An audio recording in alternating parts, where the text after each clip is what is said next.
నిజామాబాద్ లోక్సభ ఎన్నికల్లో పసుపు బోర్డుతో బీజేపీ షుగర్ ఫ్యాక్టరీ రీఓపెన్ చేస్తామని కాంగ్రెస్ ప్రచారంలో దూసుకెళ్తున్నాయి. అయితే పసుపు బోర్డు ఏర్పాటుపై ప్రధాని మోదీ ప్రకటించగా షుగర్ ఫ్యాక్టరీ సెప్టెంబర్ 17న రీఓపెన్ చేస్తామని చెప్పారు సీఎం రేవంత్ రెడ్డి. అందుకోసం విధి విధానాల రూపకల్పన కోసం కమిటీని వేసింది రాష్ట్ర ప్రభుత్వం. దీంతో లోక్సభ ఎన్నికల్లో ఇవే అంశాలు కీలకంగా మారాయి. 10 ఏళ్లలో చేసిన అభివృద్ధే తమను గెలిపిస్తుందని ధీమా వ్యక్తం చేస్తున్నారు బీఆర్ఎస్ నేతలు. జగిత్యాల జిల్లా రాజకీయం రైతుల చుట్టూ తిరుగుతోంది. 2019 లోక్సభ ఎన్నికల్లో రైతుల ఓట్లే అభ్యర్థుల గెలుపోటములను ప్రభావితం చేశాయి. దీంతో ఈసారి వారే కీలకంగా మారనున్నారు. అందుకే ప్రధాన పార్టీలు రైతుల ఓట్లపై ఫోకస్ చేశాయి. షుగర్ ఫ్యాక్టరీ ఓపెన్ చేస్తామన్న ప్రకటనతో కాంగ్రెస్ ప్రచారంలో దూసుకుపోతుండగా పసుపు బోర్డు ఇచ్చామని బీజేపీ ప్రచారం చేసుకుంటోంది. తమ హయాంలో రైతులకు అమలు చేసిన పథకాలు కలిసి వస్తాయని, లాభిస్తాయని బీఆర్ఎస్ నమ్మకంగా ఉంది. మొత్తంగా నిజామాబాద్ పార్లమెంట్ పరిధిలో రైతులే కీలకమని విశ్లేషకులు అంటున్నారు.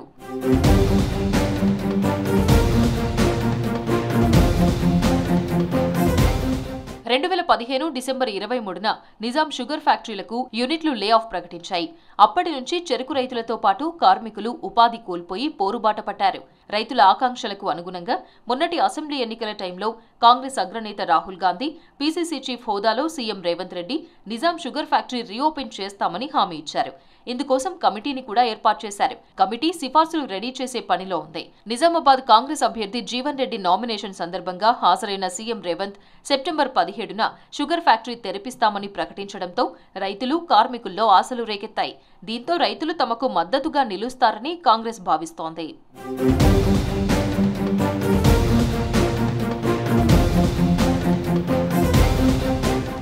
గత పార్లమెంట్ ఎన్నికల్లో పసుపు బోర్డు ఏర్పాటు హామీ ఎన్నికల ఫలితాలను ప్రభావితం చేసింది. అప్పటి బీజేపీ అభ్యర్థి ఎంపీ అరవింద్ పసుపు బోర్డు ఏర్పాటు చేస్తామన్న హామీతో బాండ్ పేపర్తో ప్రచారం చేశారు. ఇదే ఇష్యూలో అప్పటి సిట్టింగ్ ఎంపీ బీఆర్ఎస్ అభ్యర్థి కవితపై పసుపు రైతులు అసంతృప్తిగా ఉన్నారు. షుగర్ ఫ్యాక్టరీ రీఓపెన్ చేయకపోవడంతో చెరకు రైతులు, కార్మికులు కూడా బీఆర్ఎస్కు వ్యతిరేకంగా ఓటేశారు. కొందరు పసుపు రైతులు భారీ సంఖ్యలో నామినేషన్లు వేసి పోటీ చేయడంతో కవిత ఓడిపోయారు. బీజేపీ ఇచ్చిన హామీతో పసుపు బోర్డు ఏర్పాటు చేస్తామని ప్రధాని మోదీ ప్రకటించారు. కానీ ఇప్పటి వరకు ఏర్పాటు కాలేదు. దీంతో పాటు మూతపడిన నిజాం షుగర్ ఫ్యాక్టరీలను తెరిపిస్తామని ఆయన హామీ ఇచ్చారు. పసుపు బోర్డు ఏర్పాటు ప్రకటనతో పాటు షుగర్ ఫ్యాక్టరీ అంశంతో రైతుల ఓట్లను దక్కించుకునేందుకు బీజేపీ ప్రయత్నిస్తోంది.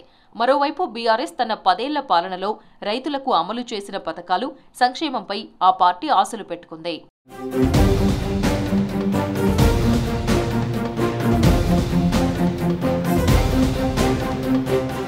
నిజామాబాద్ పార్లమెంటు బరిలో 3 ప్రధాన పార్టీలైన కాంగ్రెస్, బీజేపీ, బీఆర్ఎస్ నుంచి జీవన్ రెడ్డి, అరవింద్, బాజిరెడ్డి గోవర్ధన్ బరిలో ఉన్నారు.